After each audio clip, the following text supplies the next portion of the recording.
Hello दोस्तों, मैं हूं अविनाश मिश्रा, आपका फाइनेंशियल टीचर। आज के इस वीडियो में मैं आप लोगों को म्यूचुअल फंड क्या होता है उसके बारे में एकदम आसानी से समझाऊंगा। आप लोग अक्सर टीवी में एडवर्टाइजमेंट देखते रहते हैं जिसमें आपको बताया जाता है कि म्यूचुअल फंड में आप पैसा इन्वेस्टमेंट कर दो, सही है, जिसमें ज़्यादा रिटर्न मिलेगा। तो एक बात याद रखना, म्यूचुअल फंड में अगर आप पैसा इन्वेस्टमेंट करते हैं तो रिटर्न ज़्यादा है, तो रिस्क भी ज़्यादा है। यहाँ पे आपको रिस्क उठाना पड़ सकता है। तो लेकिन म्यूचुअल फंड क्या होता है, तो आइए इसको हम लोग एकदम आसानी से समझते हैं।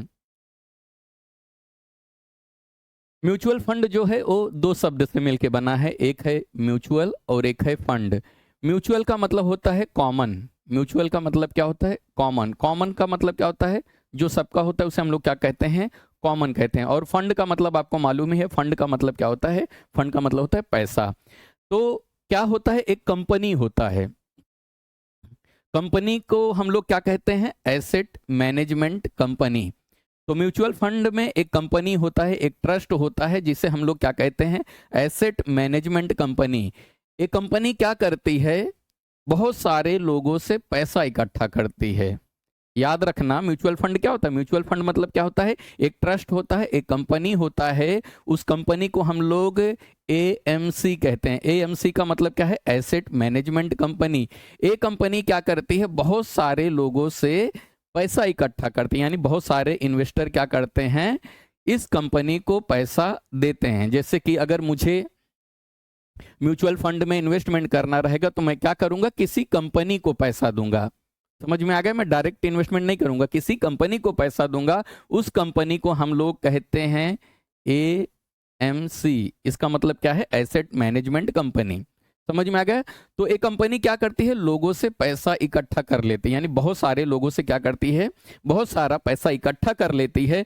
जब कंपनी के पास पैसा आ जाता है तो उस पैसे को कहा जाता है ए यूएम। एयूएम का मतलब होता है asset under management.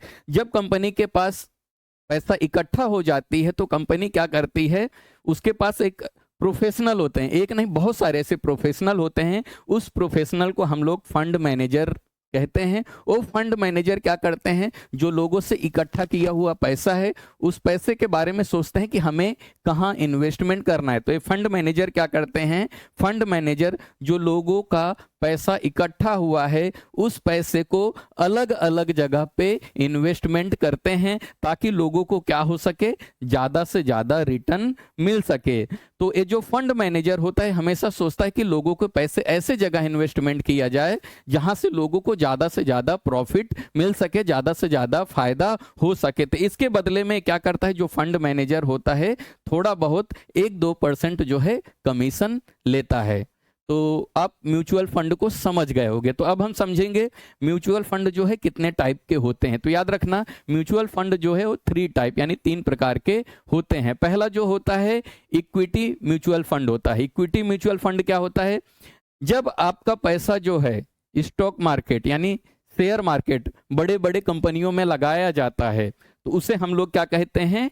Equity mutual fund कहते हैं। यानी आपका जो पैसा है जब शेयर बाजार में इन्वेस्टमेंट कर दिया जाएगा, उसे हम लोग क्या कहते हैं? इक्विटी म्यूचुअल फंड कहते हैं। एक बात याद रखना, इसमें बहुत ज़्यादा हाई रिस्क होता है, लेकिन जितना ज़्यादा हाई रिस्क रहेगा उतना हाई रिटर्न भी होता है। यानी आपको रिस्क लेना पड़ेगा। अगर आप इक्विटी में इन्वेस्टमेंट करते हो तो आपको रिस्क है, आपको बहुत ज़्यादा रिटर्न भी हो सकता है, आपका पैसा लॉस भी हो सकता है। ठीक है। दूसरा टाइप होता है डेप म्यूचुअल फंड। डेप का मतलब होता है लोन। तो ऐसा क्या होता है? बहुत सारी कंपनियां होती हैं जिनको लोन की जरूरत होती है, यानी वो लोगों से लोन लेती हैं, कर्जे लेती हैं, या कभी कभी गवर्नमेंट भी क्या करती है? कर्जा लेती है लोगों से। तो ये जो कंपनी है, कंपनी क्या करती है? आपका पैसा डेप म्यूचुअल फंड में लगा देती है। तो जो कंपनी म्यूचुअल फंड कंपनी से पैसा लेती है तो उसके बदले में वो उनको क्या पे करती है? इंटरेस्ट पे करती है, ब्याज देती है। तो याद रखना, जब आपका पैसा डिप म्यूचुअल फंड में लगाया जाता है तो मतलब आपका पैसा कहाँ पे इन्वेस्टमेंट किया गया है? समझ लेना, बॉन्ड्स में, डिवेंचर्स में। बॉन्ड्स और डिवेंचर क्या होता है मैं किसी अगले वीडियो में अच्छे से डिटेल में बता दूंगा, आप समझ लेना। ये सब क्या होता है? लोन होता है, यानी कि जो कंपनी होती है वो लोन लेती है, गवर्नमेंट लोन लेती है, तो आपका पैसा जब उसमें इन्वेस्टमेंट किया जाता है तो उसे हम लोग क्या कहते हैं, डेब्ट म्यूचुअल फंड कहते हैं। इसमें इंटरेस्ट मिलता है, इसलिए इसमें रिस्क भी कम होता है, लेकिन एक बात याद रखना, अगर रिस्क कम है तो आपका जो रिटर्न रहेगा वो भी कम होगा। तीसरा म्यूचुअल फंड होता है जिसे हम लोग हाइब्रिड म्यूचुअल फंड कहते हैं।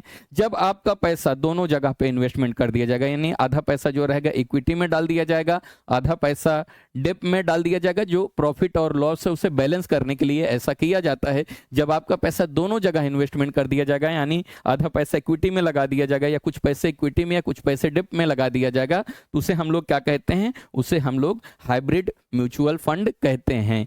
और एक होता है एनएवी। एनएवी क्या होता है इसे भी आप समझ लो। एनएवी का फुल फॉर्म है net asset value. Mutual fund के एक यूनिट प्राइस को हम लोग क्या कहते हैं, एनएवी कहते हैं। म्यूचुअल फंड के एक यूनिट प्राइस को हम लोग क्या कहते हैं, एनएवी कहते हैं। जैसे मान लेते हैं कि कोई प्रोडक्ट है म्यूचुअल फंड में, उसका प्राइस 100 रुपए है। अगर 100 रुपए को हम लोग क्या करेंगे, 10 से डिवाइड करेंगे तो यहाँ पे आ जाएगा 10। तो ये जो 10 है ये क्या है, एक यूनिट होगा, यानी ये जो एक निकला 10 ये क्या हो गया, हमारा एक यूनिट हो गया। तो इस एक यूनिट को हम लोग क्या कहते हैं, एनएवी कहते हैं। यानी एक स्मॉलेस्ट प्राइस को हम लोग क्या कहते हैं, एनएवी कहते हैं। आप इसको एग्जांपल से समझो, अच्छे से समझ जाओगे। मान लेते हैं आप किसी कंपनी के 10 यूनिट जो है म्यूचुअल फंड खरीद लेते हैं।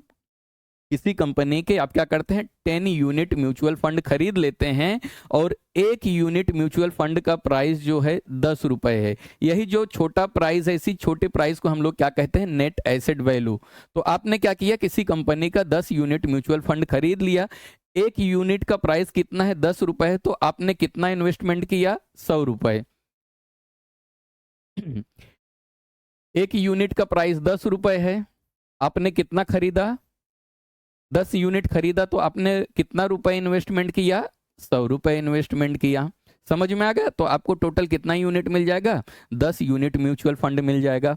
एक साल के बाद क्या होता है, एक साल के बाद जो है एक यूनिट का प्राइस जो है वो 15 रुपए अगर हो जाता है, तो आपने कितना इन्वेस्टमेंट किया है, 10 यूनिट खरीदा है म्यूचुअल फंड, तो एक का प्राइस कितना हो गया, 15 रुपए हो गए। एक साल के बाद एक यूनिट का प्राइस अगर 15 रुपए हो जाता है, तो आपने क्या किया, 10 यूनिट म्यूचुअल फंड खरीदा था, 10 इंटू 15 करेंगे तो क्या हो जाएगा, 150 रुपए हो जाएगा। यानी आपने कंपनी में पैसा कितना लगाया था, 100 रुपए, और एक साल के बाद कितना हो गया, 150 रुपए। तो इस प्रकार से एक एक जो यूनिट होता है उसके हिसाब से लोगों की जो अर्निंग्स है वो कैलकुलेट की जाती है। अर्निंग के साथ साथ जो लॉसेस भी रहेंगे, लॉसेस भी कैलकुलेट किया जाता है। तो कंपनी क्या करती है, जो ऐसे जैसे मान लेते हैं कोई कंपनी है वो 100 यूनिट इशू करती है, तो लोग क्या करेंगे, अलग अलग यूनिट खरीदेंगे। जैसे मान लेते हैं ए ने क्या किया, 50 यूनिट खरीद लिया, बी ने क्या किया, 20 यूनिट खरीद लिया, सी ने क्या किया, 30 यूनिट खरीद लिया। तो ऐसे लोग अलग अलग क्या करेंगे, यूनिट खरीदते हैं। तो जो जितना यूनिट खरीदेगा उसके हिसाब से क्या करेगा, ये सी है और ये बी है। तो जो जैसा यूनिट खरीदेगा उसके हिसाब से पैसे क्या करेगा, पेमेंट करेगा। मैं आपको यहाँ पे कैलकुलेट करके बता देता हूँ। जैसे मान लेते हैं इसने क्या किया, 50 यूनिट खरीदा, तो एक का प्राइस कितना है, 10 रुपए है। तो अगर हम इंटू करेंगे तो कितना हो जाएगा, 500 रुपए हो जाएगा। इसने क्या किया, 20 यूनिट खरीदा, एक का प्राइस कितना है, 10 रुपए, तो हम लोग यहाँ पे कितना हो गया, 200 रुपए हो गया इसका। इसने 200 रुपए इन्वेस्टमेंट किया। इसने क्या किया, 30 यूनिट खरीदा, एक का प्राइस 10 रुपए है, तो यानी 300 रुपए इसने इन्वेस्टमेंट किया। तो लोग ऐसे अलग अलग क्या करते हैं, इन्वेस्टमेंट करते हैं। यानी जब लोग पैसा डालते हैं तो उनको क्या मिलता है, यूनिट मिलता है, और उस यूनिट का एनएवी लिखा होता है। इसी के हिसाब से लोगों का जो प्रॉफिट और लॉस है वो क्या किया जाता है, कैलकुलेट किया जाता है। मुझे यकीन है कि आपको म्यूचुअल फंड अच्छे से समझ में आ गया रहेगा। वीडियो कैसा लगा कमेंट करके जरूर बताइएगा।